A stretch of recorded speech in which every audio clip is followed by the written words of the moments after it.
Ayan mga kaibigan, ito samahan nyo kami sa video na to at pupunta kami ngayon sa Calatagan, Batangas. Araw ng Sabado ngayon at linggo na kaming uuwi. So nakabuking kami mga kaibigan, almost 2 days in 1 night. At syempre kasama ko yung pamilya ko dito, mga kapatid. At ito ngayon, nandito tayo ngayon sa Ruas Boulevard, na kung saan kasama ko yung asawa ko dito sa pagra-rides na to. So gamit natin si CB 150R, and din yung pamilya ko naman, yung mga anak ko at mga kapatid ko is ang sinakyan nila ay nakaband, kaya sa expressway sila dumaan ngayon.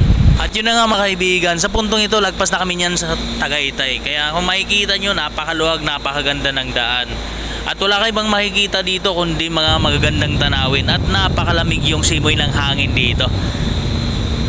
At ito pa mga kaibigan, sa sobrang ganda ng daan at mga tanawin papuntang Calatagan, Batangas, hindi ko na namalaya na sobrang bilis na pala ng tinakbo ng motor ko. Halos umabot na siya ng 112 km/h. Ngayon mga kaibigan, nandito na tayo sa lugar na kung saan papasok doon sa pupuntahan nating bahay kubo dito sa Calatagan, Batangas. At ito na nga mga kaibigan, sa wakas dumating na kami dito. Almost 3 hours yung biyahe namin. So oras ngayon is 12 o'clock, sakto yan, at gutom na kami.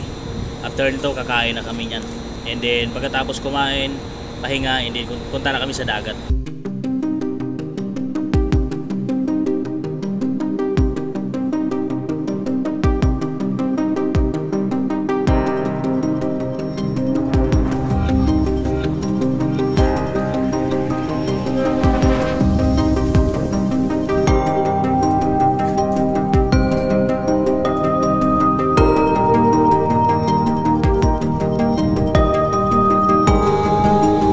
Dito na mga kaibigan, papunta na kami sa dagat. So maglalakad kami almost 7 minutes papunta sa dagat galing sa tinutuluyan naming bahay kubo dito sa Calatagan, Batangas. So pumunta kami dito para i-celebrate yung birthday ng anak ko at kasama yung pamangkin ko. Pinagsama na lang namin.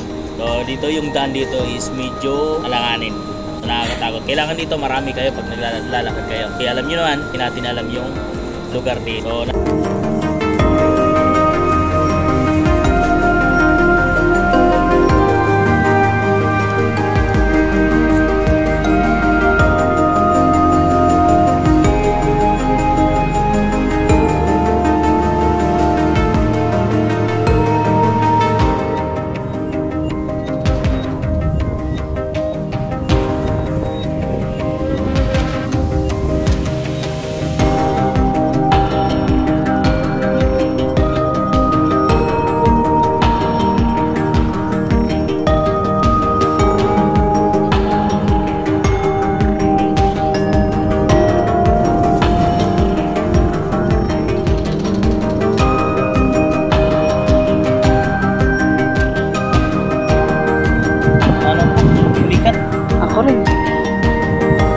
Doon ito.